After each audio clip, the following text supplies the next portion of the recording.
두 번째는 대우조선해양이십니다.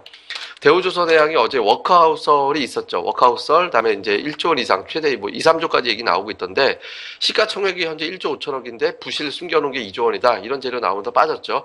근데 대우조선해양은 이 종목 자체에 대한 어떤 악재가 아니라 여기에 따른 어떤 파급력. 그러니까 해외에서 수주해오는데 급급해서 헐값에 수주해갖고 이익도 안 되는 수주를 되게 많이 한 거 아닐까라는 걱정을 많이 하잖아요. 그래서 그 여파가 혹시 다른 이제 종목으로 번지지 않을까. 대표적으로 우리가 지금 생각해 볼 수 있는 게 혹시라도 이제 저 건설주로 번지지 않을까. 근데 다행히 이제 건설주는 어저께 급등하고 나서 눌리는 폭이 그렇게 크지 않았고요. 그다음에 여타 조선주 쪽으로도 봐도 오늘 조선주는 뭐 대우조선해양이 낙폭을 줄이고 있고 이제 다른 어떤 조선사들은 오히려 플러스가 나고 있거든요. 자, 여기서 우리가 좀 냉정하게 생각해 볼 게 있습니다. 제가 이제 조선주는 뭐 한 2, 3년 전에는 굉장히 긍정주로 봤다가 그때 제가 분석이 잘못돼가지고 좀 실패했던 종목이었는데 그 뒤로 제가 이제 조선업 쪽에 대해서 뭐 그냥 그저 그런 어떤 쪽으로 분류를 많이 했었죠. 근데 지금은 저는 조금 오히려 역발상으로 좀 볼 필요도 있다라는 생각을 합니다. 지금 당장은 아니고요. 뭐 몇 달 후를 우리가 시나리오를 좀 머릿속으로 그려보면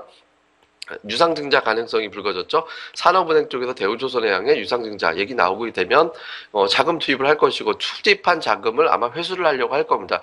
회수라는 건 뭡니까? 주가. 그러니까 정상화돼서 수주 제대로 많이 하고 이제 그러고 나서 주가가 올라가서 거기서 이제 블록을 해서 지분을 팔아내는 형태로 자금을 회수하게 되죠. 자금 회수하기 위해서 회사를 빠르게 정상화시키고 구조조정을 아주 해서 완전히 탄탄하게 만들어줄 가능성이 있거든요. 이게 이제 첫 번째고요. 그다음에 또 하나는 이제 삼성중공업 같은 경우는 이 종목은 미리 다 털었잖아요. 현대중공업도 털었고 삼성중공업도 털었고 턴 기업들 입장에서는 추가적인 부실이 새롭게 나올 수도 있겠지만 현재까지로는 나올 것 같지 않다라는 시각이죠.